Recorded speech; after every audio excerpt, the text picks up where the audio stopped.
Assalamualaikum warahmatullahi wabarakatuh. Alhamdulillahi rabbil alamin. Alhamdulillah wa syukrilillah wa la haula wa la quwata illa billah. Subhanaka la ilma lana illa ma 'allamtana innaka antal alimul hakim. Wa la haula wa la quwata illa billahil aliyil azim. Allahumma shalli ala sayyidina Muhammadin al-fatih lima ughliqa al-khatim lima sabaq nasiril haqqi bil haqqi wal hadi ila siratikal mustaqim wa ala alihi haqqa qadrihi wa miqdarihil azim. Rabbi shrah li sadri wa yassir li amri wahlul 'uqdatam min lisani yafqahu qawli. Alhamdulillah, kita bersyukur kepada Allah Subhanahu wa taala yang menganugerahkan kita hidayah, inayah dan taufik untuk bersama-sama hadir pada kegiatan ini dalam rangka pelaksanaan kegiatan studi wisata Islam atau SWI yang dilaksanakan oleh LDK UKM LDK UKMI, Ukhuwah Mahasiswa Islam. Semoga kehadiran kita di sini menjadi sebuah amal ibadah di sisi Allah Subhanahu wa taala. Jadi adik-adikku sekalian, para mahasiswa, para kadar pengurus UKMI ataupun calon pengurus UKMI,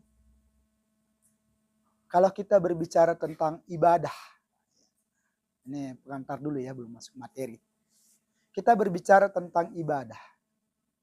Banyak di antara kita kalau berbicara ibadah itu sangat menyempitkan arti ibadah.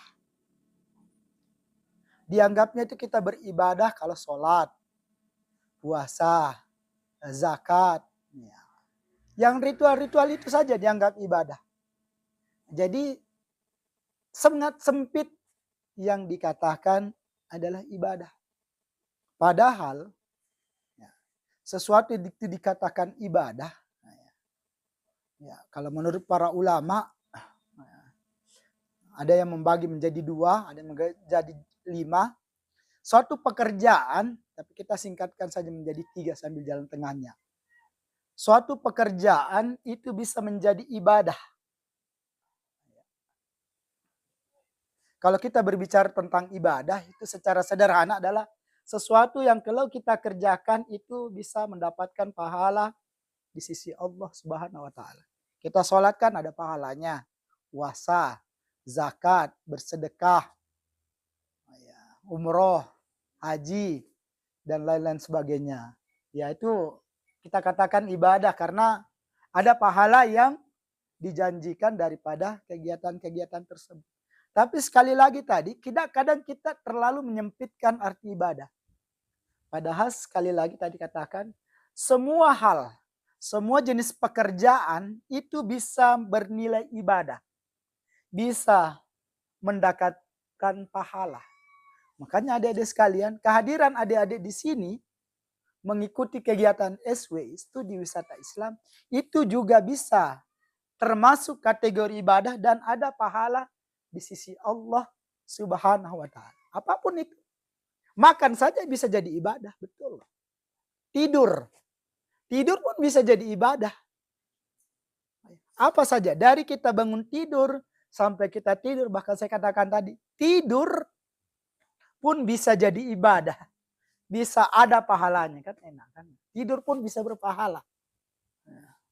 Tidak mesti sholat. Ya kalau itu kan memang udah kewajibannya. Nah, dengan tadi catatan ada syaratnya ya. Maka ada orang itu tidur ya sekedar tidur saja. Ada orang tidur dapat pahala, tidur dapat pahala.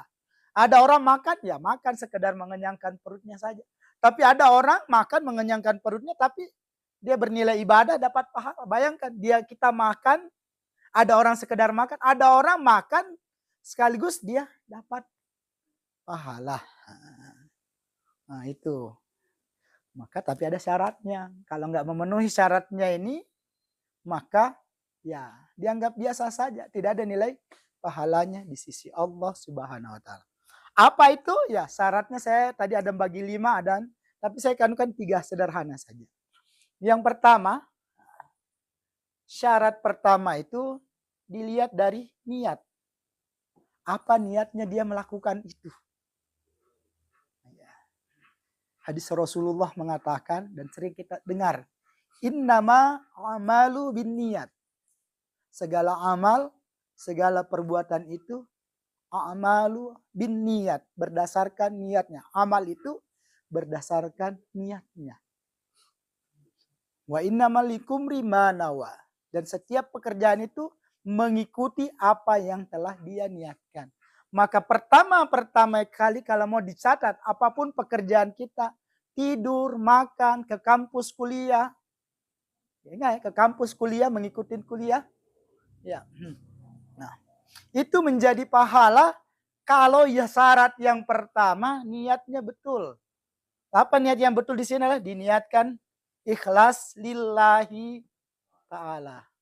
Artinya diniatkan semata-mata karena Allah Ta'ala. Jadi kalau niatnya hadir di sini betul-betul karena Allah, bukan karena sekadar tidak enak Kak sama seniorku. Diajak, tidak enak kan. Nah, pagi Kak bestiku ikut, saya tidak ikut juga. Itu datang di sini ya datang, tapi tidak ada nilai pahala. Maka lu dari sekarang, kalaupun tadi dari awal niatnya tidak begitu, tidak apa-apa. Mumpung baru dimulai, sekarang perbaiki niat. Mulai, tidak perlu dilafazkan, cukup katakan dalam hati, ya Allah, saya niat mengikuti studi Islam dari awal sampai akhir semata-mata karenamu ya Allah. Maka insya Allah mulai dari kehadiran kita di sini sampai pulang berpahala. Makanya kita bersyukur. Kita di sini jadi orang-orang pilihan. Apa maksudnya orang pilihan? Pengurus sudah masuk ke kelas-kelas.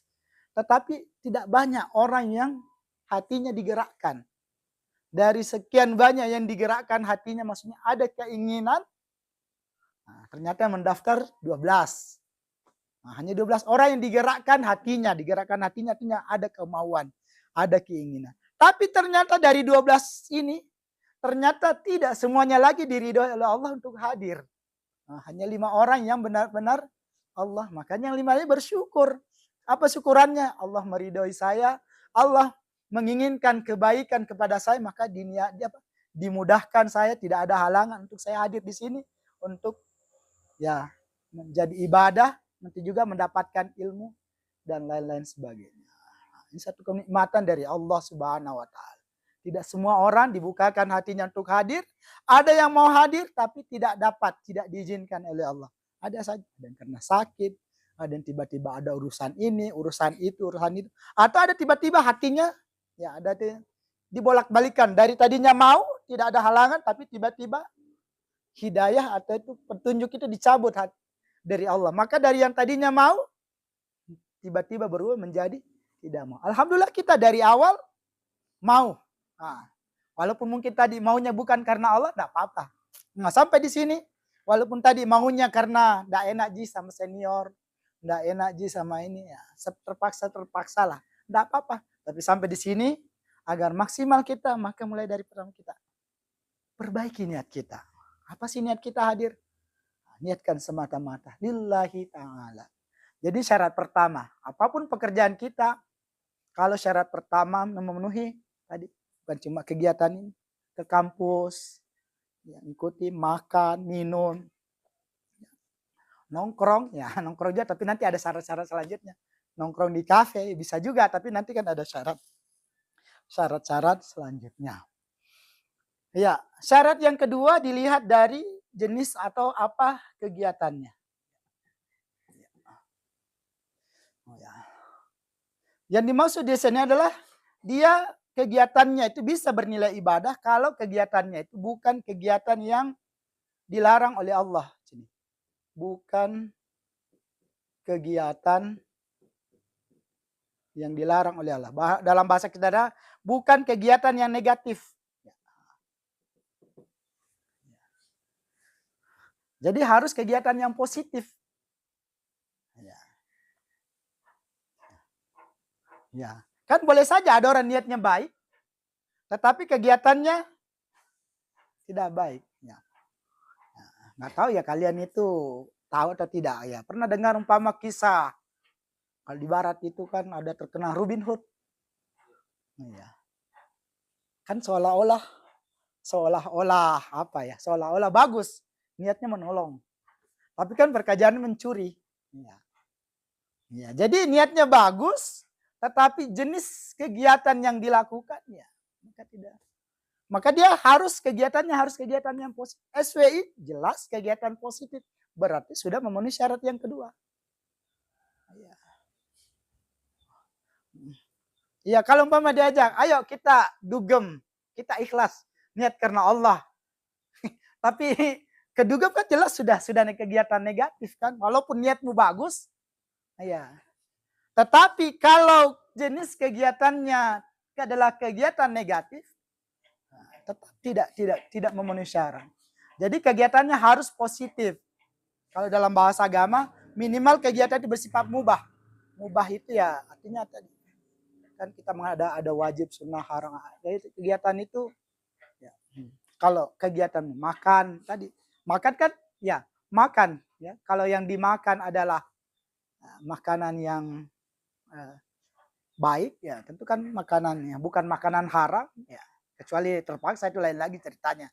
Sudah lapar sekali kan mati, kalau tidak dimakan mati itu mungkin boleh ya. Tapi ini adalah ya. Jadi syaratnya harus kegiatan-kegiatan positif. Niat karena Allah, kegiatannya kegiatan positif, bukan kegiatan negatif, maka pas sudah memenuhi syarat sebagai ibadah dan ketika dikerjakan bisa mendapatkan pahala. Nah, dan yang ketiga ini paling pokok ini. Makanya lah ciri khasnya Ukmi juga. Iya. Yang ketiga adalah syarat, nanti kalau ada 4-5 tapi saya kita aneh. Yang ketiga adalah tidak meninggalkan kewajiban pokok. Kewajiban pokok mesin apa sih ini? Sholat. Ya.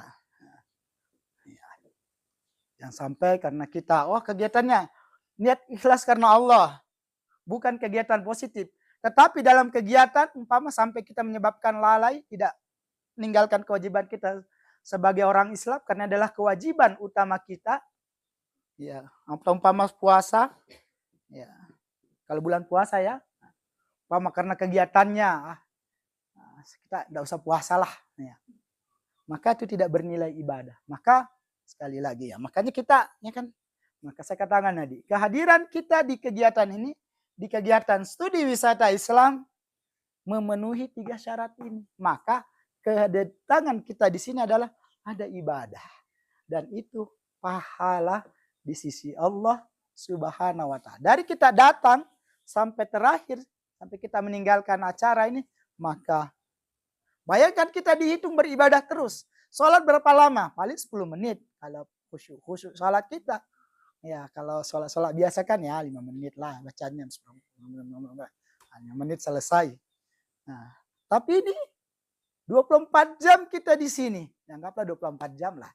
Hitungan kasarnya dari siang sampai besok. Maka 24 jam kehadiran kita dari awal sampai terakhir. Maka itu semuanya 24 jam kita dihitung beribadah. Maka pahalanya mengalir terus di sisi Allah Subhanahu. Kenapa? Karena memenuhi syarat. Niat kita bagus, niat kita ikhlas lillahi ta'ala karena Allah Subhanahu wa taala. Kegiatan kita kegiatan positif jelas. Lihat aja temanya. Ya, meningkatkan iman, takwa ya. Kemudian ya, selama kita kegiatan ya. Tadi agak selambat sholat tidak apa-apa kan ada kondisi dalam fikih itu kan ada kondisi sehingga kita tidak apa-apa kita akhirkan. Yang jelas kan kita tidak lewat kan tadi masih waktu duhur.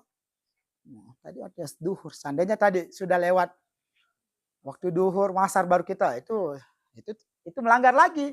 Nah, tapi kan tadi masih waktunya. Kita tidak meninggalkan sholat. Bahkan ada kita isi antara-antaranya nanti ya. Ada zikir, ada tilawah. Berarti memang maka kegiatan kita benar-benar adalah kegiatan yang benar-benar bernilai pahala di sisi Allah Subhanahu wa taala. Jadi sekali lagi alhamdulillah Kita bersyukur kepada Allah Subhanahu wa taala memberikan taufik, hidayah dan inayahnya untuk hadir di tempat ini. Untuk bersama-sama belajar. Belum lagi hadisnya, talibul ilmi faridatun ala kulli muslim. Menuntut ilmu faridatun, fardu, kewajiban ala kulli muslim. Bagi semua orang-orang yang beragama Islam. Berarti ini memenuhi hadis lain lagi. Ya. Menuntut ilmu, belajar ya, adalah ibadah. Dapat pahala. Kita di sini jelas. Jadi sudah double pahala kita di sini.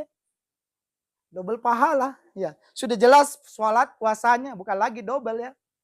Sudah banget. Puasanya apa? Saya tidak puasa ya. Sholatnya aja, sholatnya, zikirnya, ngajinya atau tilawahnya itu sudah berpahala jelas. Kegiatan bernilai ibadah. Ya. Kita belajar menuntut ilmu itu juga adalah ibadah. Karena adalah kewajiban, perintah Allah. Ya. Dalam Al-Quran ya. Iqra, ayat pertama yang turun. Iqra, bacalah. Iqra bismillah. Diperintahkan kita membaca. Maknanya belajar. Ya. Hadis-hadis lain. Kalau kita mau bahas hadis-hadis tentang keutamaan menuntut ilmu, itu amat sangat banyak. Oke, alhamdulillah. Kemudian tak lupa juga sebagai umat Islam kita mengirimkan salawat dan salam kepada junjungan kita Rasulullah Muhammad sallallahu alaihi wasallam. Semoga salawat dan salam kita menjadi wasilah untuk kita mendapatkan syafaat atau pertolongan Rasulullah sallallahu alaihi wasallam di akhirat nanti. Semoga dengan berkah salawat kita mendapatkan, kita bisa masuk ke dalam surga bersama Rasulullah sallallahu alaihi wasallam. Ya, baik. Sekarang kita masuk ke materi kita. Ini saya hapus ya. Tadi udah kan dicatat.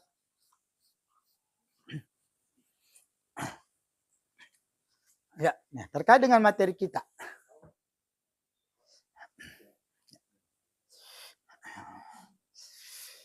Ya, dari beberapa hasil analisa. Ya, analisa atau hasil penelitian beberapa pakar.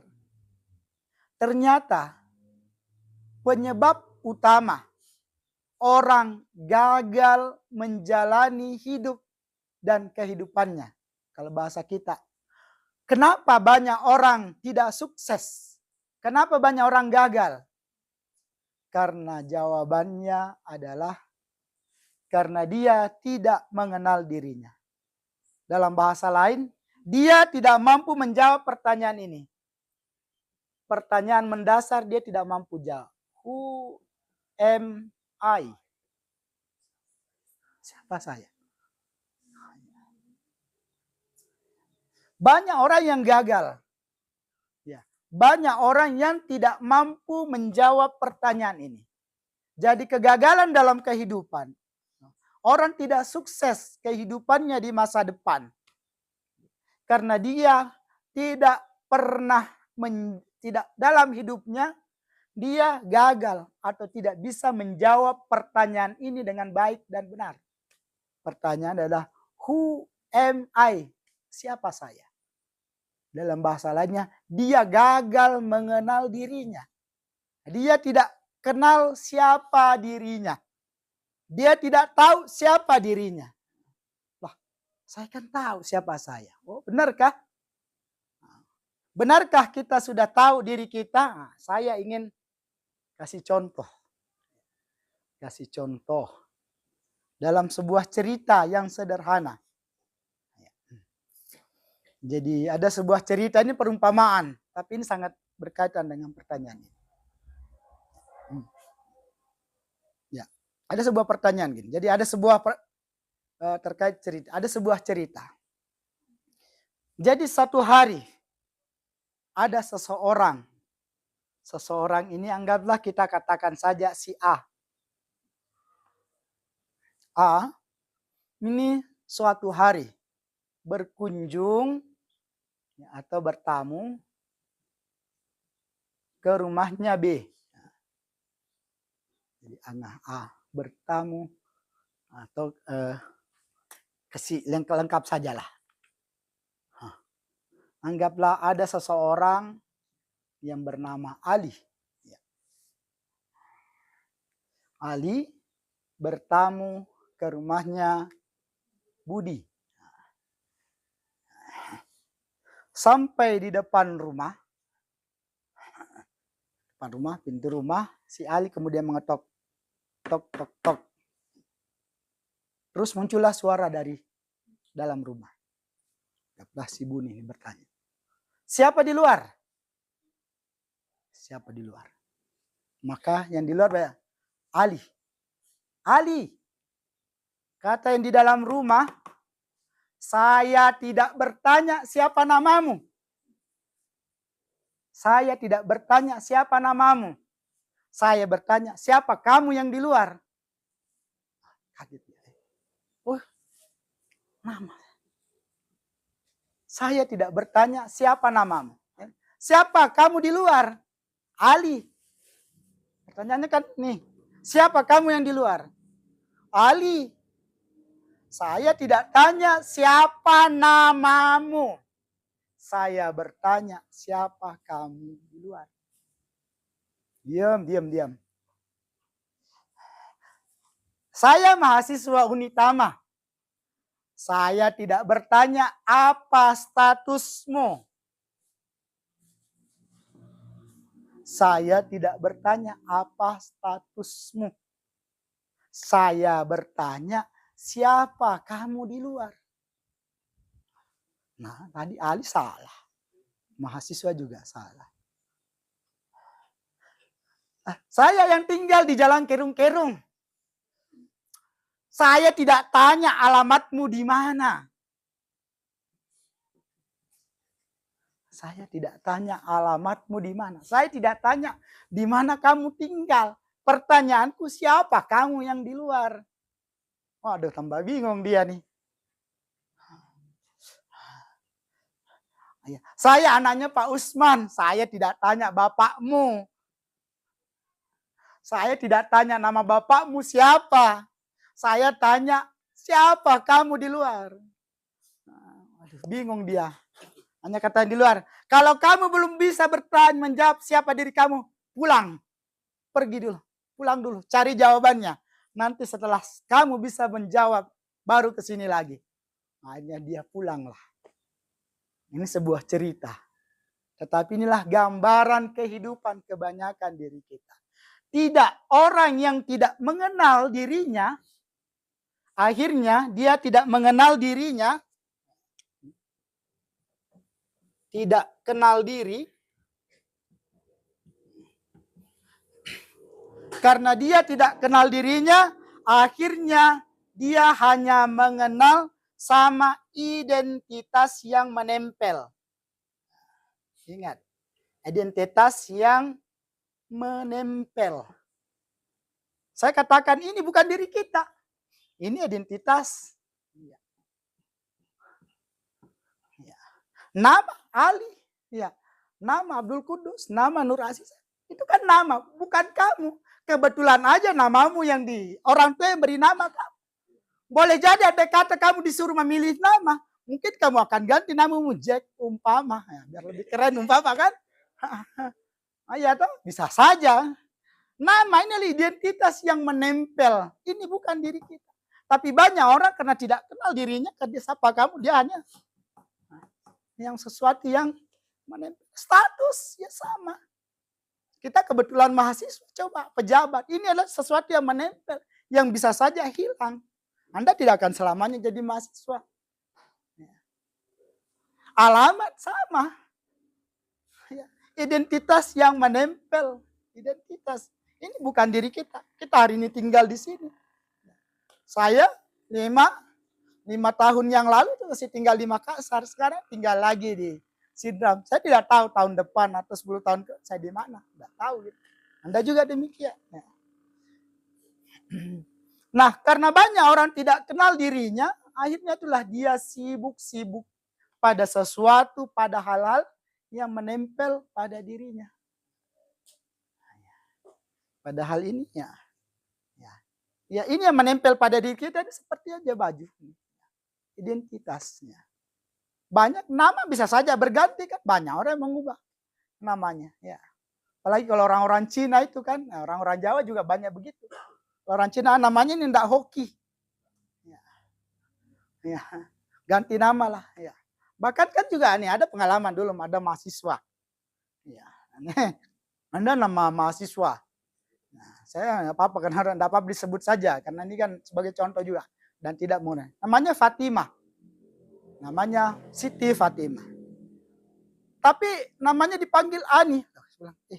Dari mana nyambungnya Fatimah dengan Ani? Biasanya kan kalau orang namanya Fatimah dipanggil Ima. Ya kan? Biasanya kan begitu orang kan biasa ya Nur Asisa mungkin dipanggil Asisa atau Sisa, tidak mungkin dipanggil Asis ya.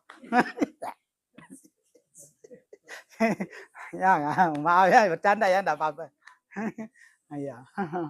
Iya. Tapi kan nama boleh saja berubah kan ya.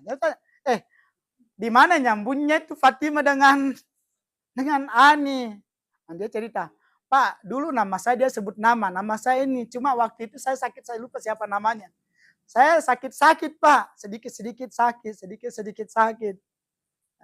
Jadi sama kecil saya memang ini biasa dipanggil Ani. Tapi karena itu kecil selalu sakit, akhirnya ketemu dengan ada orang pintar lah katanya. Bilang, enggak cocok namanya ini sama anak tak. Ganti. Nah, setelah diganti menjadi Fatimah, ternyata betul. Ya. Tidak sakit. Cuma karena orang sudah terlanjur panggil Ani ya, udah nama itu yang menempel sama dia. Jadi namanya Fatimah, tetap nama panggilannya Ani mengikut sama nama yang sebelumnya. Oh, begitu. Kembali lagi berarti ya.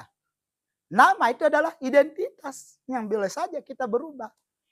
Orang-orang yang dulunya non-muslim masuk Islam kan berubah nama. Begitu juga umpama orang-orang Islam yang murtad kemudian dibaptis kan biasa punya nama baptisan.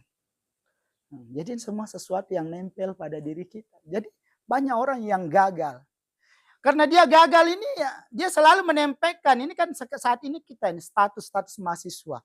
Banyak orang statusnya adalah ya kalau sudah besar pejabat, dia akan selalu pada jabatannya. Ya. Orang-orang yang gagal seperti ini, yang gagal mengenal dirinya, apalagi status, kalau inilah hilang jabatannya, ini biasa orang stres. Walaupun jabatan, kenapa dia stres ketika jabatannya hilang?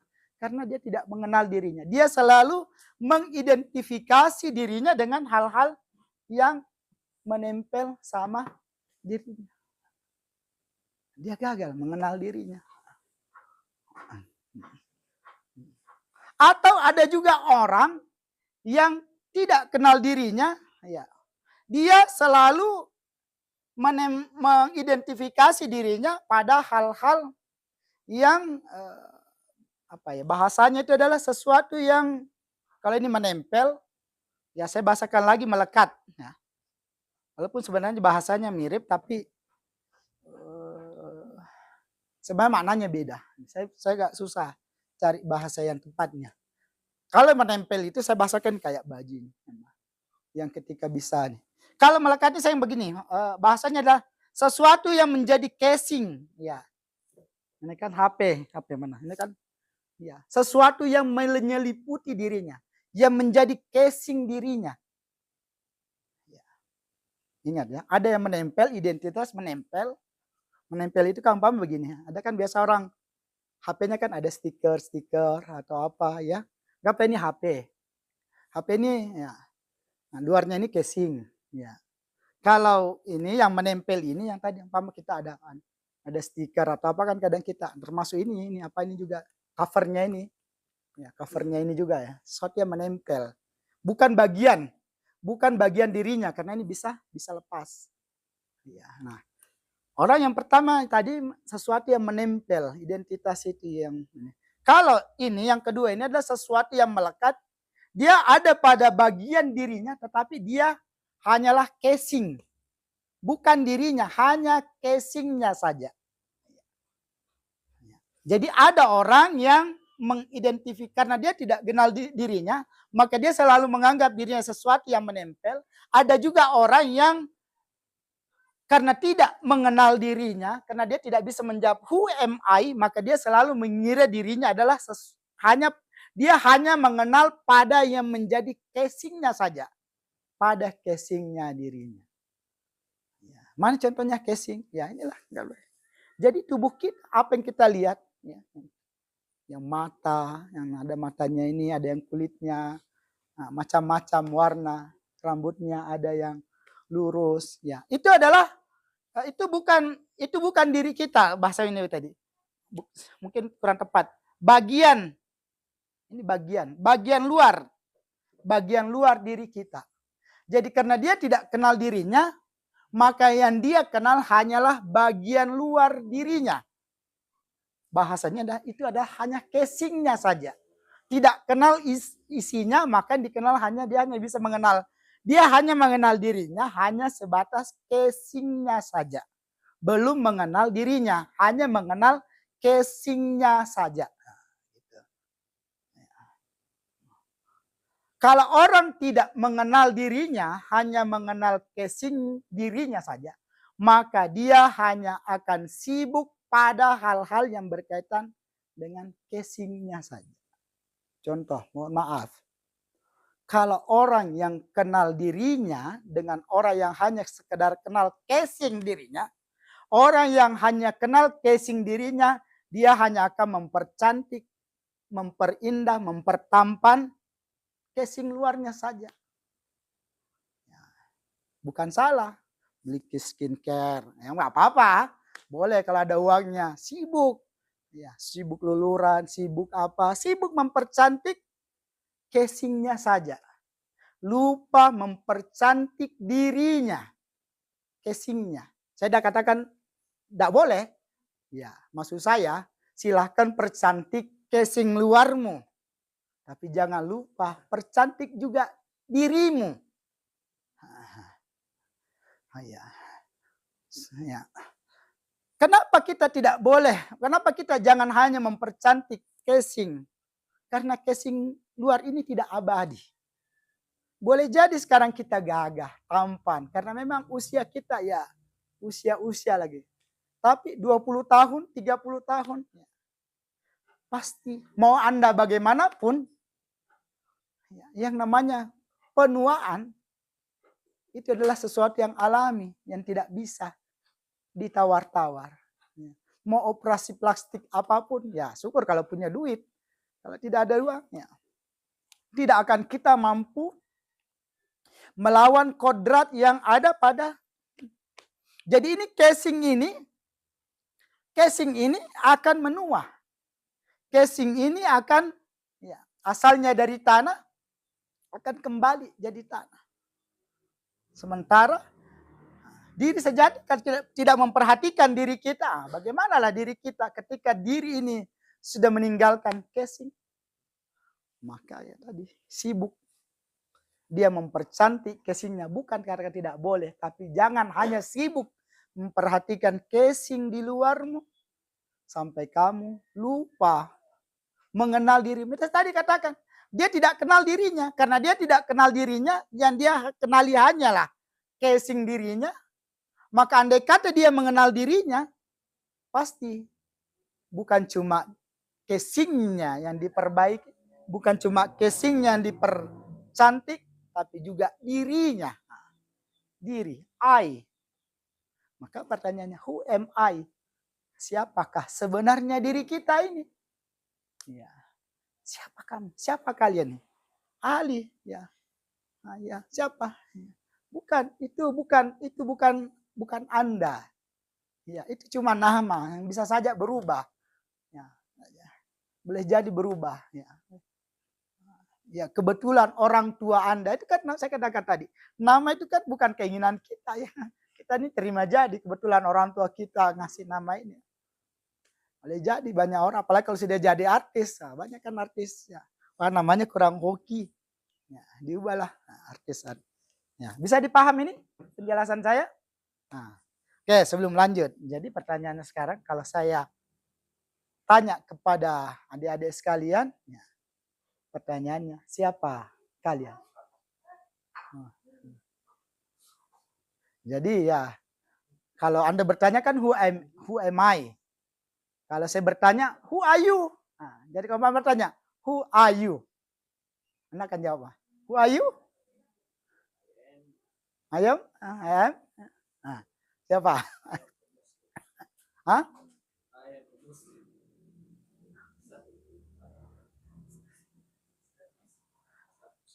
I am Muslim. Nah, ya, aku tidak tanya apa agamamu.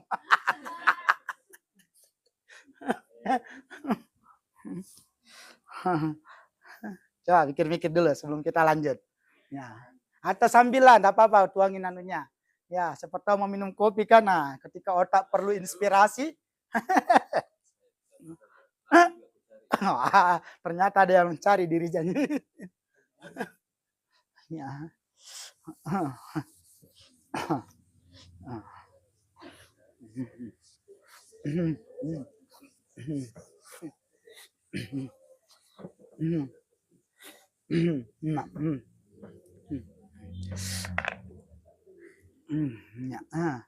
Ya, jadi oke, sebenarnya sih tidak salah juga. Ya, jadi kita kalau berbicara diri, kalau dalam bahasa Inggris itu self ya. Itu sebenarnya kan terbagi dua. Ya. Ada diri luar, ada diri dalam. Ya. Diri luar ini tadi adalah casing. Casing. Diri dalam inilah yang orang sering katakan jati diri. Ada juga mengatakan diri sejati. Ya. Jadi saya katakan tadi, orang gagal mengenal dirinya sebenarnya bukan berarti dia gagal sepenuhnya. Dia hanya gagal mengenal diri dalamnya. Yang dia kenal hanya diri luarnya saja. Maka penting mengenal diri dalam kita. Kenapa kita harus mengenal diri dalam kita? Sebenarnya ya, kalau kita tidak usah terlalu jauh ngomong-ngomong agama. Kita bicara dunia, kalau orang yang mengenal jati dirinya, atau diri sejatinya, diri dalamnya, inilah orang yang punya potensi untuk sukses. Ya. Sukses untuk kehidupannya di masa yang akan datang. Ya. Maka materinya tadi adalah mengenal diri, jembatan untuk menuju sukses. Artinya kalau mau sukses untuk kehidupannya di masa yang akan datang, ya dimulai dari mengenal dirinya. Kalau orang gagal mengenal dirinya, tidak sukses. Walaupun juga nanti kita harus bicara definisi sukses itu apa. Yang bilang, Bapak ngomong-ngomong sukses mobilnya saja tidak ada, rumahnya bagaimana, uangnya tidak sampai miliaran ya. Itu kan nanti kita berbicara lagi, panjang lagi kita bicara definisi sukses. Apakah kesuksesan itu harus diukur dari uang, materi yang miliaran? Gimana kalau umpama saya punya miliaran, tapi tiba-tiba ternyata saya terkena kasus korupsi dan dipenjara? Nah, kan? Ya, apakah gimana itu kan? Jadi ya, itu tapi kan ya. Tetapi sebenarnya juga ya, itu akan kembali juga dari definisi sukses orang lain, walaupun tidak salah. Ya, apakah memang harus apa? Oh iya, jadi diri luar casing saya kira Anda sudah tahu siapa diri Anda masing-masing. Saya yang rambutnya ikal, saya yang tinggi begini, saya yang kulitnya hitam manis, saya yang kulitnya sawo matang, ya. Itulah diri ya. Saya yang hidungnya mancung, saya hidungnya juga mancung tapi ke dalam. Ya, kan sama-sama mancung kan? Satu mancung keluar, satu ya, mancung ke dalam. Ya.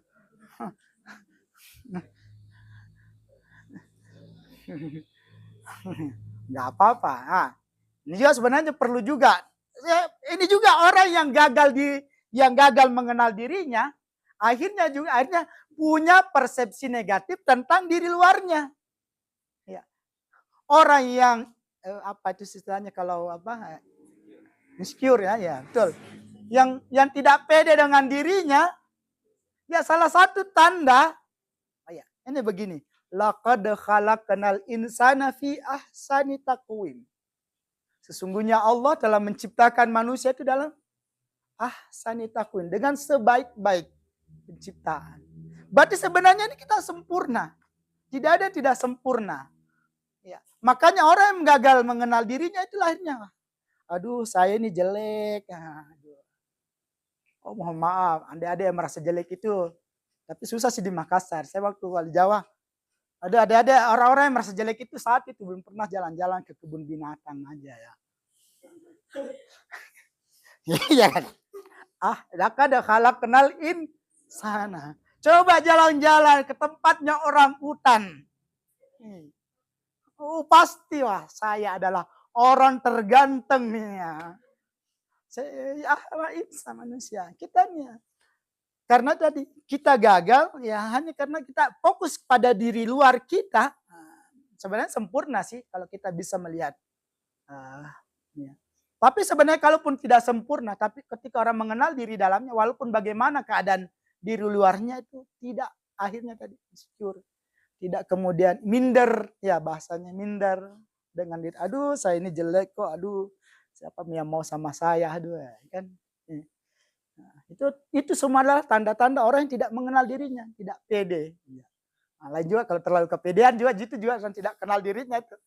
Kalau terlalu kepedean juga kan, nah itu sama-sama. Semua ya terlalu kepedean juga tidak kenal dirinya, tidak pede juga adalah. Kalau orang kenal dirinya itu tahu kapan pedenya tuh batasnya sampai di mana ya. Ada orang yang malu-malu, ada satu juga malu-maluin kan. Kalau tidak kenal dirinya itu sikapnya itu malu-maluin.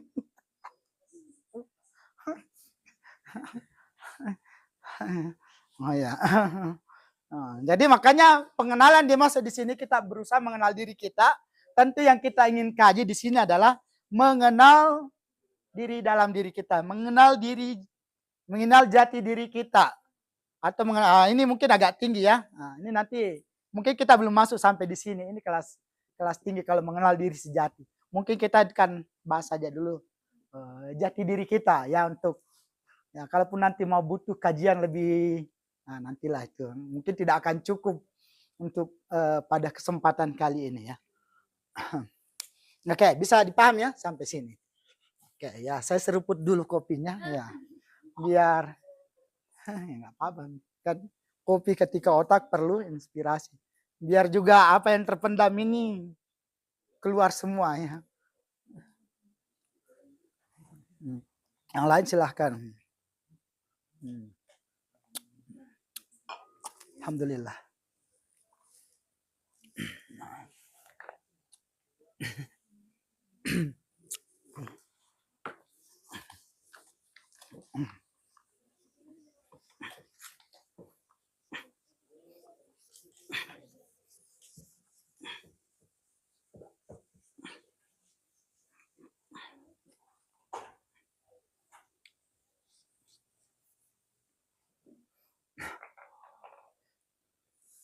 Ya, silahkan sambil.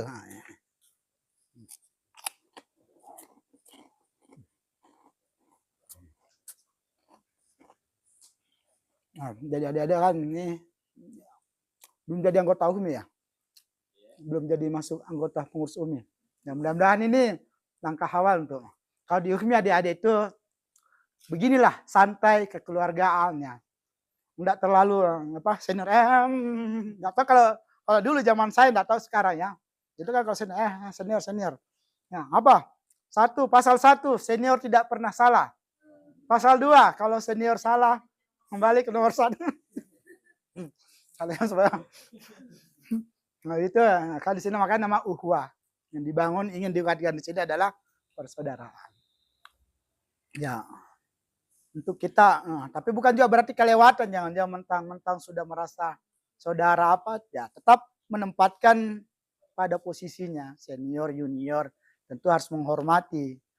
Nah, yang junior menghormati seniornya sebatas perluannya. Seniornya juga jangan hormati saya, jangan juga gila hormat gitu. Ya, kalau ada senior gila hormat itu juga menunjukkan bahwa dia tidak kenal dirinya. Ya, kalau ada senior terlalu mau dihormati, ya kemana? Ya, menunjukkan bahwa dia tidak kenal diri. Oke, ya. Jadi apa yang perlu kita kenal dari diri kita sebenarnya? Banyak sebenarnya. Tapi saya ingin mengambil pada kesempatan 2 saja yang perlu kita kenal. Karena inilah tadi sebagai jalan untuk kita menemukan kesuksesan kita. Ya. Ya. Ada 2. Yang pertama adalah kita mengetahui adalah yang namanya misi hidup. Apa yang dimaksud dengan misi hidup di sini? Yang dimaksud misi hidup di sini adalah kita harus bisa menjawab kenapa Allah Subhanahu wa taala menciptakan saya di dunia. Saya di dunia ini. Apa tujuannya Allah menghadirkan saya di dunia? Tidak mungkin Allah sekedar menciptakan kita.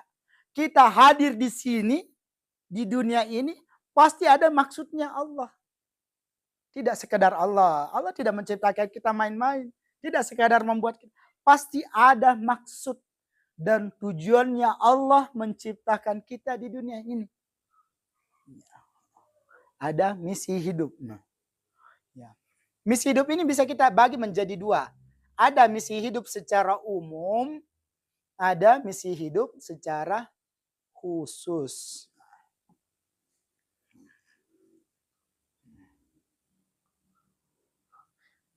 Misi hidup secara umum ini Allah sudah sebutkan.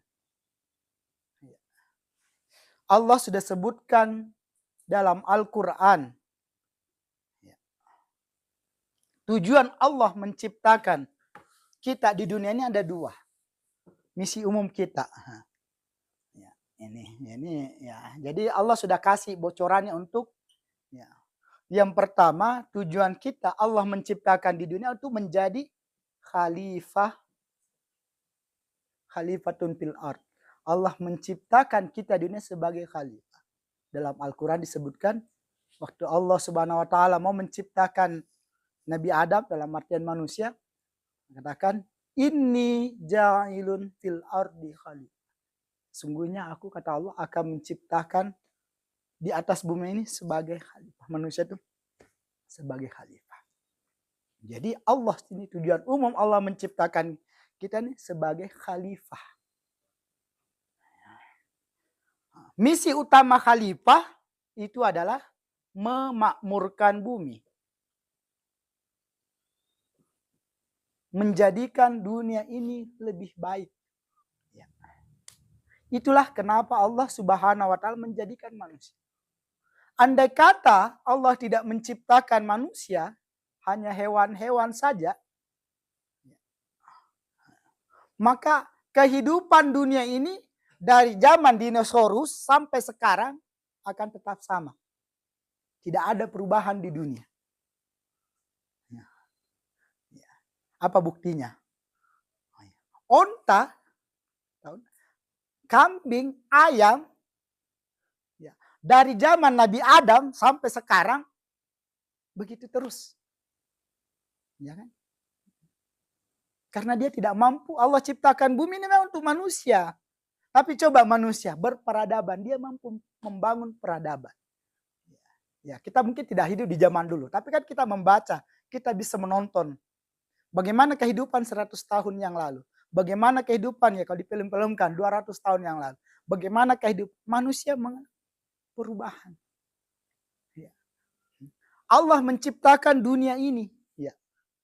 Ada emas, ada perak di bawahnya, ada apa segala macam. Ada kapas ya. Dengan manusia menjadi khalifah dia mampu memaksimalkan potensi-potensi yang ada. Buktinya kapas airnya bisa jadi benang, bisa jadi pakaian. Ya. Dengan adanya manusia diberikan kemampuan, bisa dia menggali alam, hanya kan muncul jadi emas. Andai kata tidak ada manusia, saya bilang tidak akan ada perubahan. Karena kita lihat hewan unta, kambing, ayam, atau apapun, kerbau, sapi, dari zaman dulu sampai sekarang tidak ada. Jangankan mengurus bumi, dirinya aja begitu. Yang dipikirkan kan juga makan, tidur, ya. Sama berkembang biak. Ya. Kalau ada manusia pikirannya cuma begitu, makan, tidur, berkembang biak, ya kan tidak ada bedanya kan? Ya. Ya, makanya itulah kehebatannya manusia. Itulah nanti ada jawaban yang kedua terkait dengan itu. Tapi jangan dulu. Ya, jadi cuma manusia karena tidak mengikut tuntunan, akhirnya bukan memakmurkan bumi tapi merusak bumi. Zaharal fasada fil barri wal bahri bima kasabat aidin nas.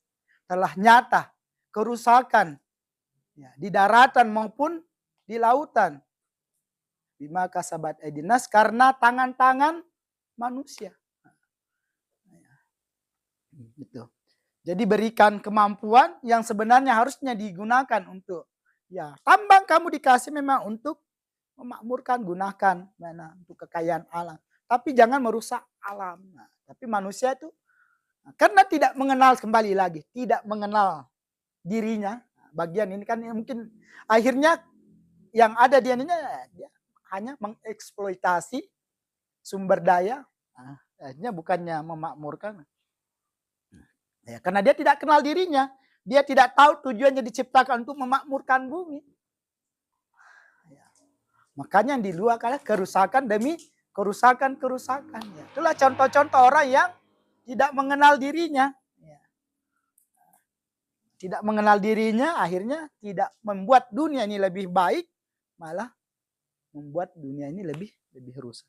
Jadi misi hidup kita pertama secara umum adalah menjadi khalifah. Khalifah adalah kita punya tugas dan tanggung jawab untuk memakmurkan bumi, artinya menjadikan dunia harus lebih baik lagi. Nah itu. Ya. Misi yang kedua sebagai khalifah adalah misi kita adalah sebagai hamba. Sebagai hamba Allah. Apa? Kalau sebagai hamba, dia adalah beribadah. Ya. Mengabdi kepada Allah Subhanahu wa Ta'ala. Ya. Dalam ayat Al-Quran, kita sering dengar, diceramahkan, wa ma khalaqtul jinna wal insa illa liya'budun. Tidaklah kuciptakan jin dan manusia illa liya'budun, kecuali untuk menjadi hambaku, kecuali untuk beribadah kepadaku, kata Allah Subhanahu wa ta'ala. Liya'budun, beribadah kepadaku. Maka orang-orang yang tidak menyembah Allah, tidak pernah mengabdikan dirinya kepada Allah adalah orang yang tidak mengenal dirinya. Kenapa? Karena dia tidak mengenal misi hidupnya. Dia tidak tahu kenapa Allah Subhanahu wa ta'ala menciptakan dirinya. Jadi ya sekarang kan sudah tahu ya. Jadi ingat, misi pertama tapi ini secara umum. Secara umum adalah Allah menciptakan kita sebagai khalifah. Maka tugas kita adalah membuat bumi ini yang lebih baik. Ya, Anda tidak harus menjadi anggota Greenpeace atau apa. Ya paling sederhana saja. Jangan membuang sampah sembarangan. Ya. Jangan menancapkan paku di pohon yang masih hidup. Ya sederhana saja, jangan terlalu ya mentah-mentah masuk terlalu idealis kadang. Pokoknya kita harusnya. Anda tidak harus menjadi, walaupun kalau mau juga boleh. Ya, jangan sampai lagi ada tanggapan, saya dilarang. Tidak, maksudnya kalau mau boleh, tapi tidak harus. Anda tidak harus menjadi mahasiswa pencinta alam baru dikatakan bisa memakmurkan bumi. Tidak. Kita bisa melakukan dari hal-hal yang kecil di sekitar kita. Jangan membuang sampah sembarangan. Jangan memaku pohon. Ya pokoknya ya yang masih hidup dan lain-lain sebagainya. Karena hal-hal yang kecil itu boleh jadi. Itulah kontribusi kita. Karena kita tidak terlalu diminta. Beda kalau kita seorang presiden. Pastikan tanggung jawab untuk menjaga kemakmuran bumi tentu lebih besar dibanding kita mahasiswa. Maka yang penting ada kontribusi. Kenali. Mari kita jangan merusak alam. Ya. Kalau kita belum mampu memanfaatkan ya potensi ya, alam yang diberikan kepada Allah, ya, minimal jangan merusak alam. Dengan kita itu malah kita sudah turut andil dalam usaha menjaga kelestarian bumi, dalam usaha memakmurkan bumi. Tuh. Yang kedua ya jangan lupa Allah Subhanahu wa taala menciptakan Anda hadir di sini beribadah. Makanya saya katakan di awal, namanya beribadah itu bukan cuma sholat. Bayangkan kalau cuma sholat, kita hidup sehari ini 24 jam. Ya. Kalau cuma sholat yang dikatakan ibadah, berapa sih sholat? 5 menit. Kewajiban kita 5 kali 5, 25. Ya, tambah-tambah yang sunnah-sunnahnya, doa-doanya anggaplah 10 menit. Nah, 5 kali 10, 50, anggaplah sehari. Mentoknya 1 jam, 60 menit, 1 jam. Kalau ibadah itu cuma sholat, Allah menciptakan hidup kita 24 jam, 20 hanya 1 jam kita beribadah. Bagaimana kita mempertanggungjawabkan 23 jam ini nanti di akhirat nanti. Ketika kita di akhirat di padang mahsyar, ya Allah sudah mengatakan, saya sudah beri kamu hidup sekian, umpama hidupmu 60 tahun. Ya, kau ciptakan kamu beribadah. Ya, oke, jangan minum 40, 60, dalam sehari saja umpama. Ciptakan kamu 24 jam sehari, mana beribadah? Maupun saya sudah sholat lah. Sholat cuma 1 jam, bagaimana yang 23 jam? Bagaimana kita mempertanggungjawabkan yang 23 jam? Sementara kita dituntut untuk beribadah. Makanya ulama mengatakan ibadah itu bukan cuma sholat. Puasa, berapa sih puasa? Dari 365 hari kalau kita pakai hitungan Masehi. Ya, atau 366 kalau pas bertepatan tahun kehabisan. Kewajiban puasa cuma 30 hari. Ya. Bagaimana sisa yang 330-an hari itu? Ya. Bagaimana kita mempertanggungjawab? Ya kalau ada puasa-puasa sunnah. Berarti puasa sunnah 3 hari dalam sebulan. Ya. Janganlah kita mau bilang puasa Daud. Ya, puasa Daud kan hari ini puasa, besok tidak. Mana mampu kita puasa Daud. Ya. Nah, janganlah mampu puasa Daud. Senin, Kamis apa, udahlah puasa wajib saja. Bagaimana kita mampu mempertanggungjawabkan ketika di hadapan Allah fungsi kita sebagai hamba. Bagaimana kau beribadah? Makanya ulama mengatakan semua bisa jadi ibadah. 24 jam sehari bisa jadi ibadah. Tidur, berapa banyak kita tidur? 8 jam. Ya rata-rata lah, tapi masa sih 8 jam. Tapi anggaplah 8 jam kita tidur. 8 jam tidur, 8 jam dicatat ibadah. Berapa jam kita di kampus? Selama kita berangkat dari kampus sampai kita pulang bisa dicatat sebagai ibadah. Makanya tadi syaratnya itu. Nah, jadi kita bisa mempertanggungjawabkan hidup kita nanti ketika kita meninggal, kita kembali kepada Allah Subhanahu wa taala. Diperiksa kita di hari akhirat. Nah, bagaimana kau gunakan hidupmu? Ya Allah, 24 jam hidupku ibadah. Saya tidur 8 jam, saya ibadah. Itu ibadah. Saya ke kampus 6 jam, ibadah. Saya ngobrol bergaul temanku, nongkrong apa segala macam, ibadah. Saya nonton YouTube. Bayangkan. YouTube aja nonton itu bisa jadi ibadah. Bagaimana syaratnya? Tadi, niat nonton apa? Yang kedua yang ditonton apa? Kalau yang dinonton adalah tontonan-tontonan positif. Yang ketiga, jangan meninggalkan, jangan sementara asik nonton, ya, apalagi yang berjam-jam sampai meninggalkan sholat. Tidak. Tapi sepanjang kita memenuhi syarat ini, ya, nonton YouTube 2 jam kita nonton. Niatnya karena Allah, buka tontonannya tontonan positif, tidak meninggalkan kewajiban kita, sholat. Kita nonton bernilai ibadah. Bayangkan enak. Nah, selama ini kan kita tidak gitu ya. Nah, maka mulai hari ini, mari kita jadikan 24 jam hidup kita itu ibadah. Enak. Maka 24 jam, full 24 jam mengalir terus. Kalau cuma sholat, berapa lama sih kita sholat? Sholat kita juga ya. Kita ngaku sholat, tapi Allahu Akbar, tubuhku ada di sini. Tetapi jiwaku ada di Makassar. Ya kan?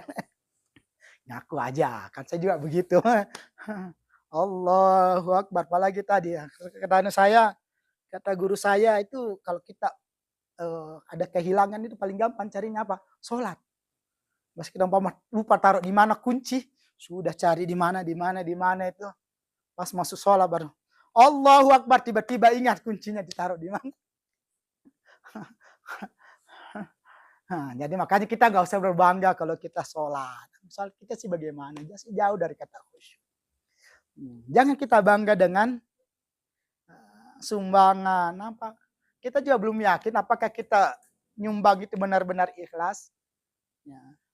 Ya, ngaji ya mungkin ya apa kita bisa juga jamin bahwa kalau kita ngaji apa benar-benar ikhlas. Makanya untuk menutupi kekurangan ibadah kita yang tadi itu, maka hidup kita yang lain lah jadi ibadah. Bisa mudah-mudahan 24 jam hidup kita bisa menjadi. Paham ya? Bisa dimengerti sampai di sini ya? Enakan kita hukmi. Karena paham ilmu ini semuanya jadi ibadah, semuanya berpahala. Anak yang bukan hukmi enggak tahu, dia taunya ibadah itu cuma sholat. Oh, kamu itu ibadahmu cuma sholatmu misalnya anggaplah 10 menit, 1 jam saja. Kita ini 24 jam sehari semalam ibadah. Gimana caranya? Oh, gampang, masuk hukmi. Kenapa ketua? Gimana sih caranya 24 jam jadi ibadah? Saya ini gampang, masuk hukmi dulu.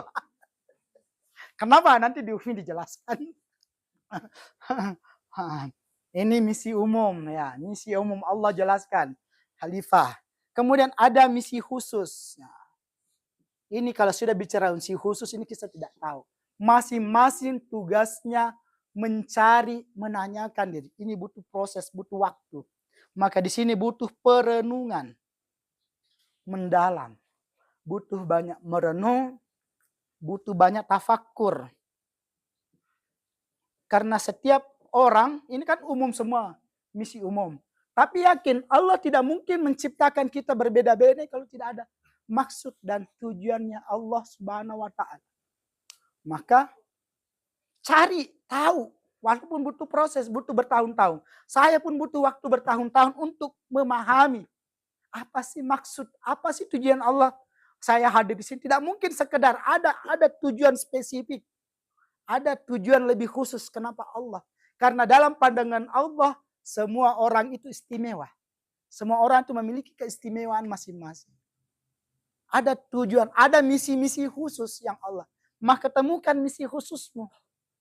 Nah, inilah tadi saya katakan, kalau saya menilai kesuksesan ini di sini, kalau kita sudah memahami misi khusus, kenapa Allah? Ini enggak bisa orang lain tanya. Jadi apa? Allah enggak, Anda harus sendiri menanyakan, mencari, inilah tadi, mengenali diri. Ini bukan pekerjaan yang mudah, butuh bertahun-tahun. Saya pun butuh bertahun-tahun untuk benar-benar paham, untuk benar-benar tahu kenapa, apa tujuan Allah secara pribadi, kenapa Rusmin harus hadir ya. Kenapa seseorang yang diberi nama Rusmin ya. Bukan Rusmin ya, karena itu kan tadi nama ya. Kenapa seseorang yang diberi nama Rusmin itu hadir di sini? Tidak mungkin, andai kata tidak ada misinya, tidak mungkin umur 8 bulan udah harus out. Ya. Tidak mungkin Allah menciptakanmu sampai sekarang umur 45 tahun dan mungkin sampai 6, kita tidak tahu sampai umur berapa. Kalau tidak ada maksud dan tujuan menciptakan secara mana? Masih aman. Ya. Tidak mungkin kalau tidak ada maksud dan tujuan Allah menciptakan. Maka cari tahu ini. Kalau Anda sudah bisa tahu ini, kemudian Anda menjalani hidup. Nah inilah tadi. Anda tahu misi khusus. Ya. Jadi kalau kita tahu ini saya tadi. Jadi apa definisi kesuksesan? Nah, ini kembali kan definisi orang beda-beda tentang kesuksesan. Kalau ada mengatakan punya ini ya terserah orang. Saya tidak menyalahkan. Tapi bagi saya secara pribadi, definisi sukses adalah ketika kita sudah menemukan, bisa tahu kenapa, apa misi khusus Allah menciptakan. Kenapa Allah menciptakan seseorang yang diberi nama Rusmin di dunia ini. Ketika dia tahu itu dan kemudian dia menjalani hidupnya sesuai dengan misi yang Allah ciptakan, disitulah dia sukses. Kenapa? Karena dia sudah bekerja dia sudah berjalan dari apa yang Allah maunya dari awal. Allah mau kamu ini ya, sudah. Jadi sebenarnya banyak orang sekarang itu dia sukses karena dia, bagi saya pribadi, ini pendapat yang saya berdasarkan perenungan dan pembacaan saya. Banyak orang gagal itu tadi karena dia tidak berjalan. Boleh jadi ilmu rumahnya mewah, apa, banyak hartanya dan lain-lain sebagainya. Tetapi karena dia belum tentu berjalan hidup sesuai dengan apa yang Allah hadirkan. Kenapa Allah menciptakan kamu di dunia ini? Maka kamu gagal. Kamu akan sulit mempertanggungan jawabkan nanti kehidupanmu di akhirat. Karena ini. Ya, jadi ini ya. Jadi mengenal diri yang pertama tadi ketika kita berbicara tentang jati diri. Jangan dulu dari sejati terlalu panjang.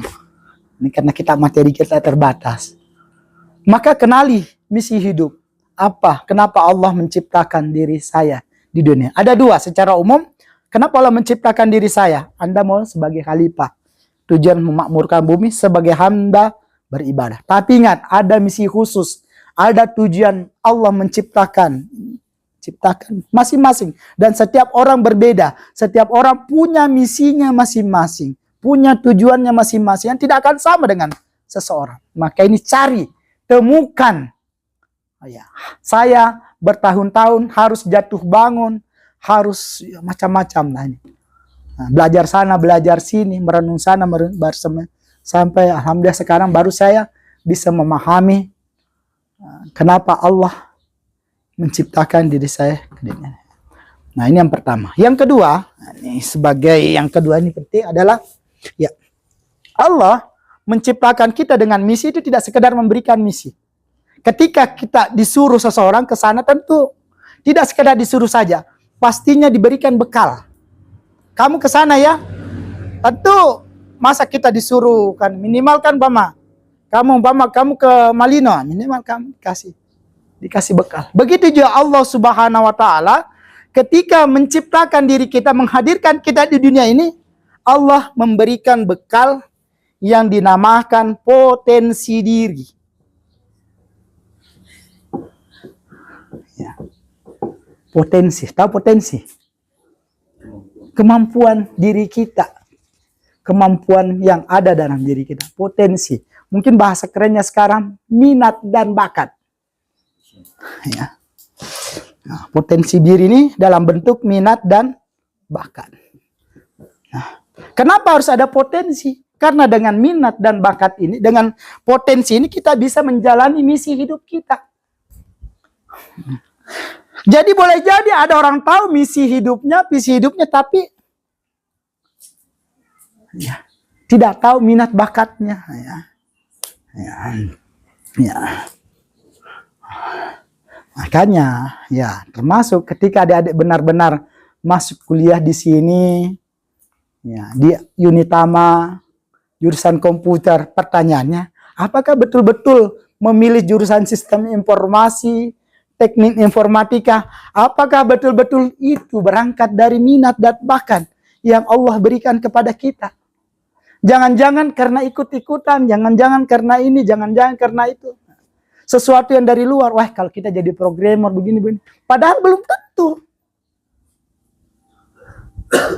Makanya banyak sarjana komputer tidak sesuai, karena mungkin memang dia hidupnya tidak sesuai, bukan itu misinya Allah ciptakan dia. Ya, saya tidak katakan, kalau begitu saya ada keluar dari Unitama, cari kampus lain. Nah, ya, tapi terserah sih, itu kan pilihan hidup ya. Tapi maksudnya begini, ya. Tapi begini sederhananya itu.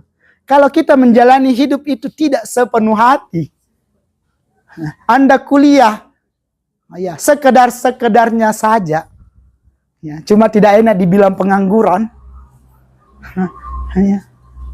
ya, maka boleh jadi ya, sebelum tentu, boleh jadi saja itu minat dan bakat, tapi Anda belum sadari, kan ada dua kemungkinan. Ada dua kemungkinan, Anda menjalani umpama studi akbar, tidak menjalani kuliah dengan serius, dengan sepenuh hati. Boleh jadi pertama, itu minat dan bakat Anda, tapi Anda belum menyadari. Anda selalu merasa sebenarnya saya ini adalah seorang penyanyi berbakat.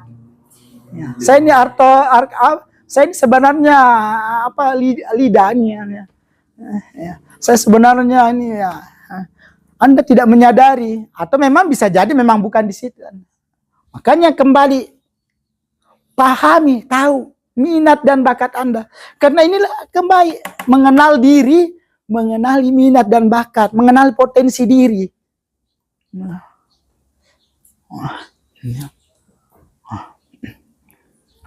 Saya, kenapa sekarang saya tidak pasang gelar saya?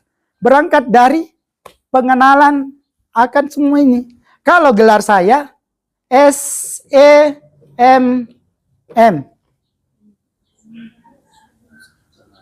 Sarjana Ekonomi, Magister Manajemen.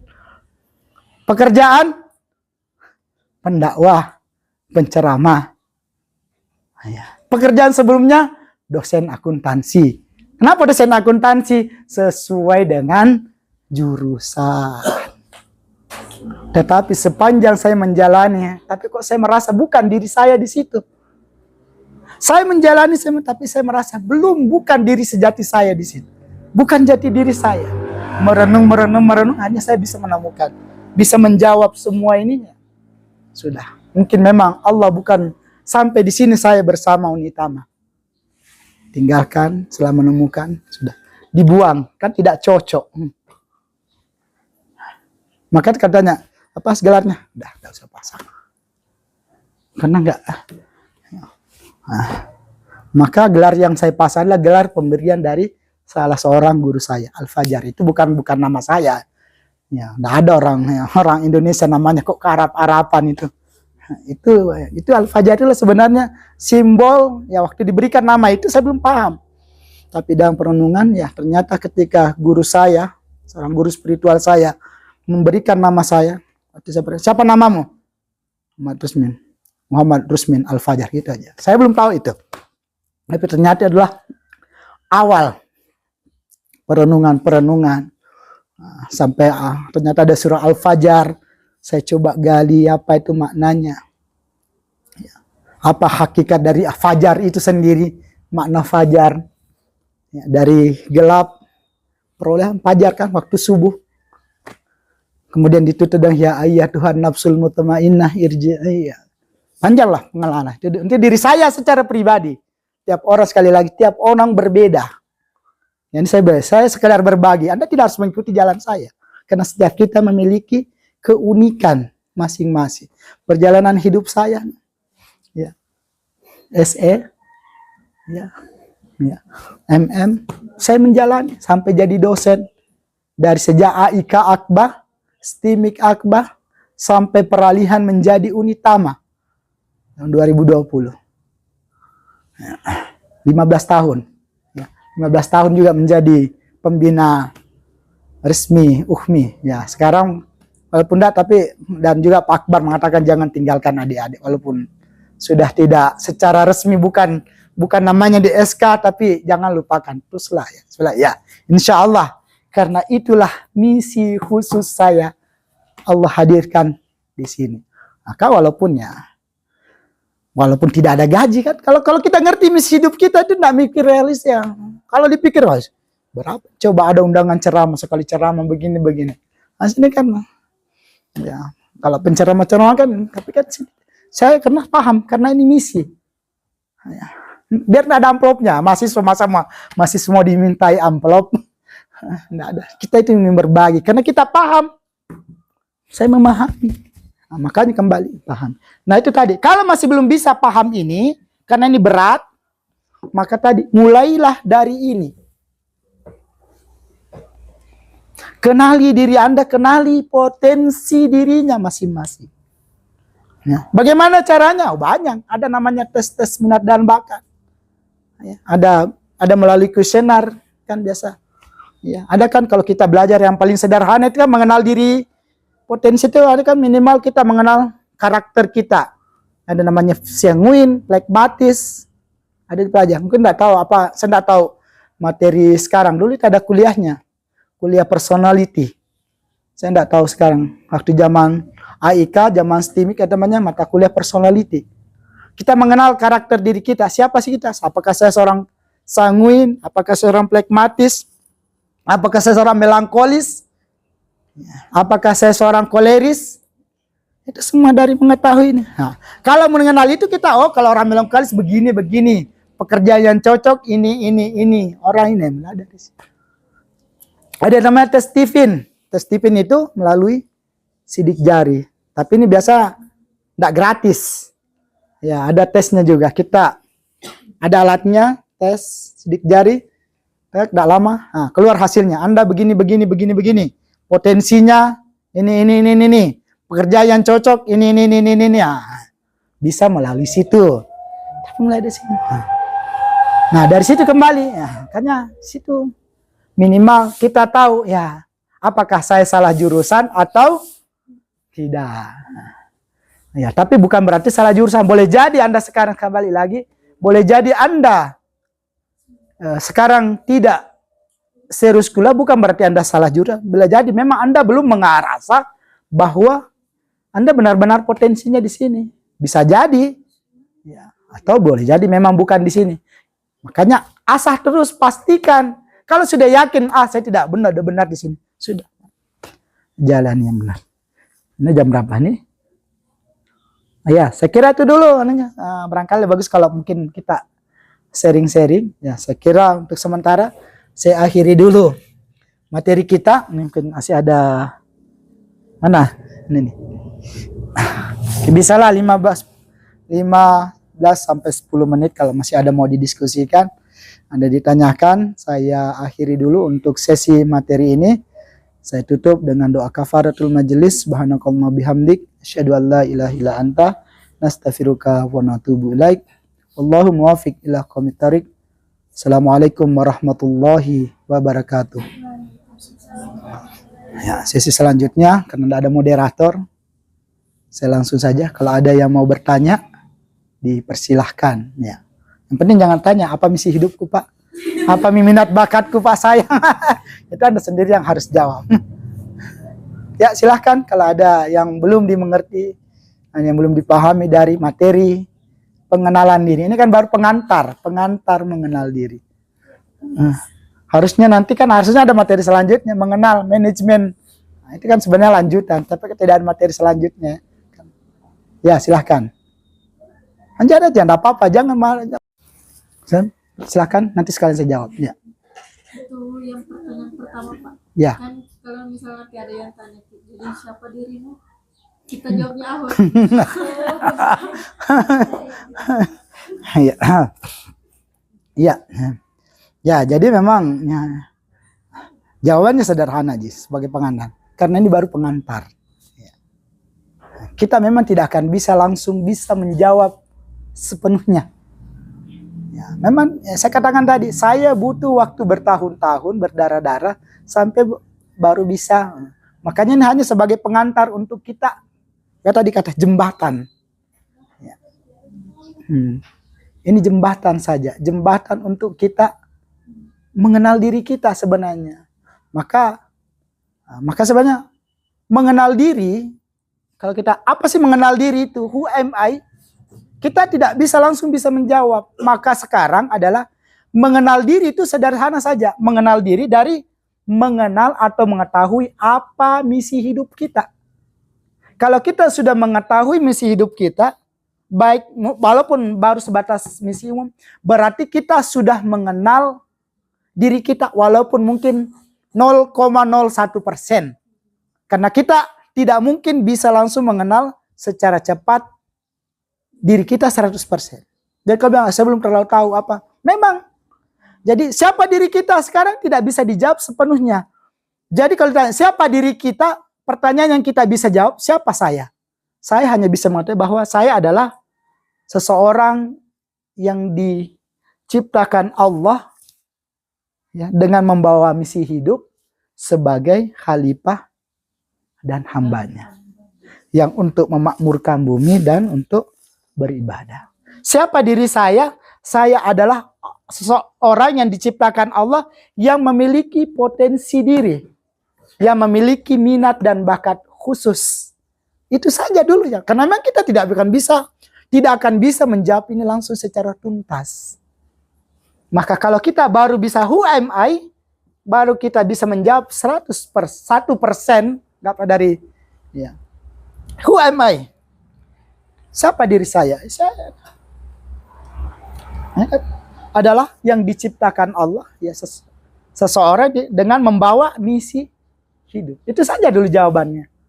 Siapa saya, Pak? Ya, ini saja. Saya adalah seseorang yang diciptakan Allah dengan membawa misi hidup sebagai seorang khalifah yang bertugas untuk memakmurkan bumi dan sebagai hamba yang bertugas untuk beribadah kepadanya. Titik. Sampai di situ saja. Nggak usah terlalu jauh karena memang baru itu kita. Cukup saja. Siapa saya? Saya adalah seseorang yang diciptakan Allah yang memiliki potensi diri, yang memiliki minat dan bakat tersendiri yang mungkin berbeda dengan orang lain. Cukup sampai di situ. Kalau mau tolo ya memang tidak akan bisa terjawab. Butuh waktu bertahun-tahun, butuh waktu perenungan yang mendalam. Ya, boleh jadi mungkin karena ada masih semester 1 mungkin akan berkembang terus pikiran ini. Tapi ini saja, yang penting adik-adik sudah bisa tahu ini. Berarti adik sudah mengenal diri.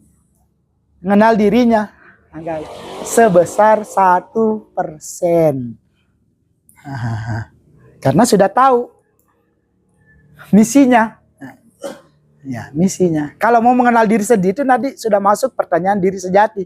Tapi kan sebelum membahas tentang diri sejati itu dalam sekali, malah nanti kalau mau mengenal diri sejati harus kuat filsafat dan logikanya. Kalau baru belajar filsafat logika sudah oleng-oleng, hendak buka berpikir saya agak jangan dulu. Karena itu agak ada hubungannya dengan pelajaran filsafat itu kalau berkait dengan, kecuali suka belajar filsafat baru kita bisa bahas. Tapi kalau tidak terlalu suka berpikir bahasa Jawanya jelimet, tidak usah nih. Kan tidak semua orang suka berpikir. Cukup memahami ini saja. Sekarang saja sederhana saja. Pahami misi sebagai, ya saya ulang biar lebih jelas lagi. Who am I? Siapa saya?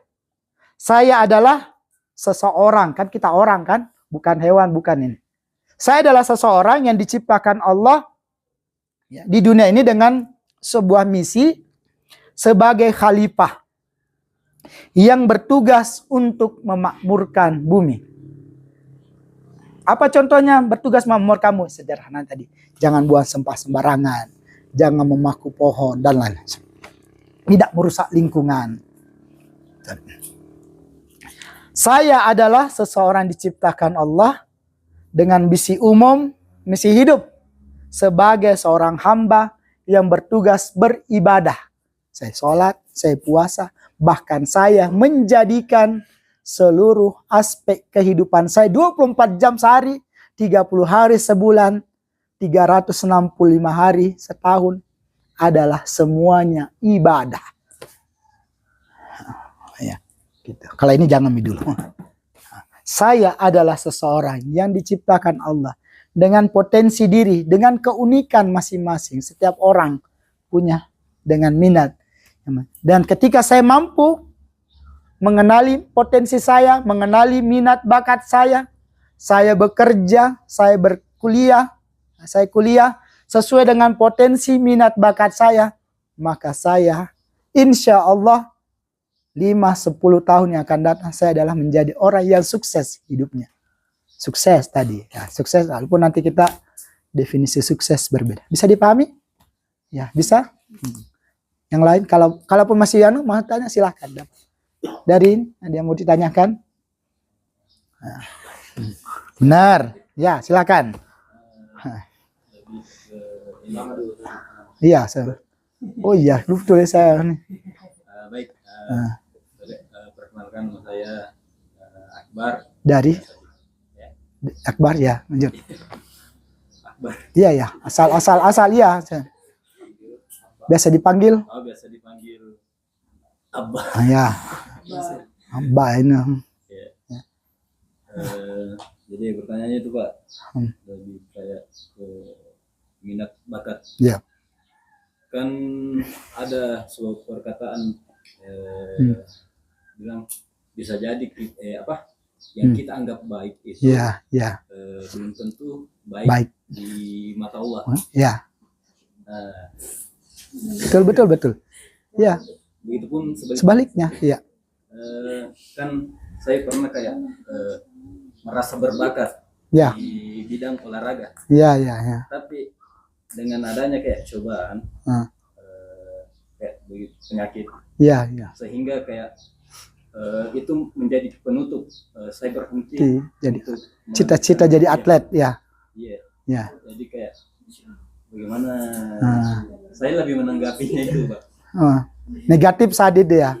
Jadi putus asa, enggak atau karena ya. sekarang kan kayak butuh lagi kayak step awal untuk Memulai pilihan untuk mengenal ya. Iya, ya. Itu ya. Jadi betul. Itu bisa jadi sesuatu itu, ya kan saya juga begitu.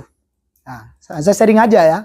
Saya dulu menganggap ya, saya sebagai dosen atau sebagai apa itu yang terbaik buat saya. Tetapi saya melihat diri saya kayak tidak ada perkembangan, ada saja ada gejala-gejala apa. Saya tuh kemudian menilai, jangan sampai memang yang saya anggap inilah saya, bakat saya sebagai seorang dosen. Apa kan aja orang mengatakan, "Pak, Bapak kalau mengajar bagus, kita mudah mengerti, menjelaskan kok mudah kita mengerti." Nah, sampai saya mengerasa, kayak mungkin memang tugas saya, misi khusus saya adalah menjadi dosen, ya. Nah, tetapi ya perjalanan saya melihat ada hal-hal yang kok kayak tidak mulus gitu, tidak sesuai dengan ini. Kemudian saya merasa juga tidak sepenuh hati menjalani kehidupan itu. Dan ada kemudian hal-hal, ya setelah ada ujian akhirnya beralih. Dan ketika sudah beralih baru kayak jalan tol. Waduh. Disinilah saya menyadari ya.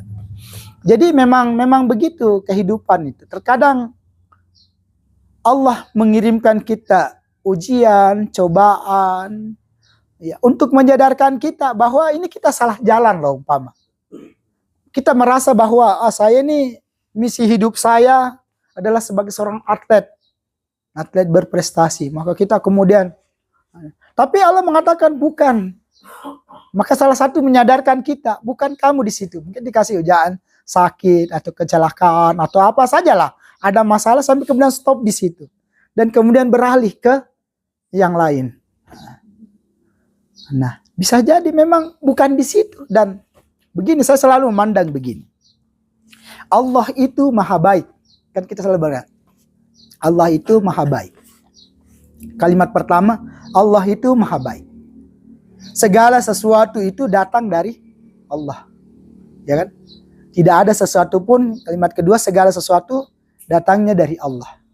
Maka logika saya mengatakan, kalau Allah maha baik, dan segala sesuatu itu datangnya dari Allah, maka segala sesuatu yang datangnya dari Allah pasti baik. Karena tidak mungkin yang datang itu, ini kan dari maha baik. Tidak mungkin sesuatu yang tidak baik datang mendatangkan sesuatu yang tidak baik. Karena Allah maha baik, maka pasti yang datang itu adalah kebaikan. Tidak mungkin bukan kebaikan. Cuma kadang pikiran kita itu menilai kayak tadi. Kita kasih ujian, kita menganggap ini kehidupan jadi atlet. Tiba-tiba kasih ujian, langsung kita punya pandangan negatif. Allah ini kayaknya, kadang kan orang yang frustasi, kejamnya Allah ini. Apa sih saya ini sudah sholat, ya Allah, saya rajin puasa, saya rajin berdoa kepadamu. Tapi kenapa untuk ini cita-citaku saya tidak terkabulkan. Nah, kalau orang yang negatif thinking, salah prasangka buruk, kejamnya Allah. Apa sih saya sudah serahkan, tapi padahal sebenarnya kalau dia mau melihat segala sesuatu itu pasti kebaikan. Cuma karena tadi kadang kita manusia ini ada namanya nafsu, ada namanya ego. Kadang sesuatu kalau datang dari Allah itu tidak sesuai dengan hawa nafsu kita, tidak sesuai dengan ego atau keinginan kita menganggap ini tidak baik. Jadi sebenarnya itu kita menilai itu baik atau tidak baik, terkadang itu hanya penilaian ego kita. Makanya tadi itu betul kita katakan, Boleh jadi menurut kita itu baik, tapi bukan itu menurut Allah terbaik. Atau sebaliknya, boleh jadi menurut kita tidak baik, tetapi itu yang terbaik bagi Allah. Kenapa begitu? Karena kita manusia itu memandang sesuatu menggunakan pandangan akal dan ego atau hawa nafsu kita. Andai kata kita manusia bisa memandang menurut pandangannya Allah, pasti kita akan melihat kebaikan. Maka ada kata istilah, semua ada hikmahnya. Apa sih semua ada hikmahnya? Pasti ada kebaikan. Dari setiap peristiwa, dari setiap kejadian, ada kebaikan di situ. Cuma karena saat ini kita belum menemukan kebaikan, maka kita di balik peristiwa ada hikmahnya. Mungkin sekarang, ya mungkin pada saat itu kayaknya Allah kejamin, kayaknya tidak baik ini ya. Takdir kok bahasa kita, takdir itu tidak baik, ini lagi tidak baik. Padahal sebenarnya pandangannya Allah itu kebaikan. Boleh jadi kalau Anda jadi atlet bukan, ya, tidak tahu kehidupannya bagaimana. Bisa di sini ya. Ya boleh jadi dengan tidak jadi atlet masuk unit tamahnya kita ketemu, dapat ilmu ini. Nah, ini kan hikmahnya dah. Hikmahnya juga kan, dapat ilmu tentang mengenal diri. Coba kalau jadi atlet. Yang ya tidak ada jalan mengenal dirinya, belum tentu, bukan jadi ya. Belum tentu mengenal dirinya. Nah, sekarang sudah terlanjur begini ya sudah, jalani dulu kemudian sambil kembali. Walaupun juga memang step by step juga boleh jadi juga. Bukan di sini, tetapi ini menjadi awal hikmah. Boleh jadi ya belum tentu ini kan. Tetapi ada hikmahnya. Masuk di apa? Minimal hikmahnya belajar ini. Ya, minimal hikmahnya belajar tentang mengenal diri. Supaya tahu menggali, sebenarnya saya apa sih? Apa sih yang Allah mau ya pada diri saya? Ya, pikiran saya, keinginan saya pribadi jadi atlet. Tapi belum tentu itu. Misi Allah turunkan saya. Misi Allah sebagai atlet. Boleh jadi seorang programmer, boleh jadi seorang apa, kita tidak tahu hidup ini, jalan. Yang saya bilang, kita tidak tahu, terkadang untuk mengetahuinya itu kita butuh jatuh bangun, melakukan beberapa kali kesalahan. Ya, maka itu kadang juga saya itu kesalahan, melakukan kesalahan itu juga adalah sebagai kebaikan.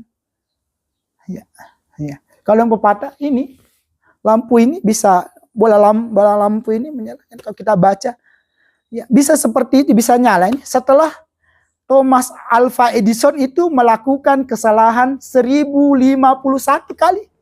Melakukan kesalahan. Nanti percobaan 1052 baru. Nah, pas ditanya tentang kesalahan, dia mengatakan, ya, Thomas Alva Edison mengatakan dengan bahasa, saya telah menemukan 1051 cara yang salah. Jadi dia memandang kesalahan atau memandang kegagalan itu secara positif. Ya, andai kata tidak pernah gagal, ya makanya harus berani gagal. Ya, ya. Kegagalan jangan membuat kita patah semangat. Boleh jadi ada hikmah di balik kegagalan itu. Ada maksud, ada tujuan. Boleh jadi bukan di situ yang Allah inginkan kamu.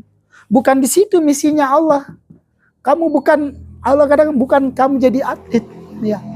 Jalan hidupmu, tugasmu, misimu, minat bakatmu, walaupun ya kan bisa jadi memang kita punya minat bakat di situ. Ya, tapi kan belum tentu itu yang benar-benar kita ini punya, bukan satu minat. Boleh jadi ada namanya itu bakat tersimpan, bakat terpendam. Nah, kan ada saja bakat terpendamnya seorang. Ya, kan bisa saja sebenarnya bukan tiba-tiba dia seorang bakat terpendamnya penyanyi kan, ya, bisa saja. Kita tidak tahu. Ya, guys, kembali ya. Hadapi segala sesuatu dengan positif. Itu tadi, kenang salah katakan, boleh jadi apa menurut, betul itu. Ya menurut kita baik, ya. Walaupun memang harus belajar dari awal, tidak ada masalah. Terkadang kalau kita memulai sesuatu, benar-benar di situ, maka kita kadang menemukan jalan tol. Memang kita memulai dari awal. Tetapi perjalanannya itu ya cepat. Sudah sangat cepat kalau memang kita bahasanya sudah menemukan rel yang benar. Cepat itu. Tanpa halangan, tanpa hambatan. Tapi kalau belum, bisa jadi banyak rintangan. Walaupun terkadang juga rintangan itu kita jadi pelajaran. Ya, bisa dipahami? Oke, ya. Udah? Mana? Saya kembalikan dulu kepada Anin. Sudah sampai 5:30. Saya kembalikan. Ya. Cukup nih kapan ya? Ya, memang tidak bakalan tuntas. materi. Mau satu malam pun kita bicarain tidak akan ada habis-habisnya. Kembalikan dulu kepada ini sudah 5:30, hampir maghrib. Saya akhiri untuk sesi yang kedua ini dengan doa kafaratul majelis. Subhanakallahumma bihamdika nasyhadu an la ilaha illa anta nastaghfiruka wa atubu ilaik. Wallahu muwaffiq ila aqwamit thariq. Assalamualaikum warahmatullahi wabarakatuh. Waalaikumsalam.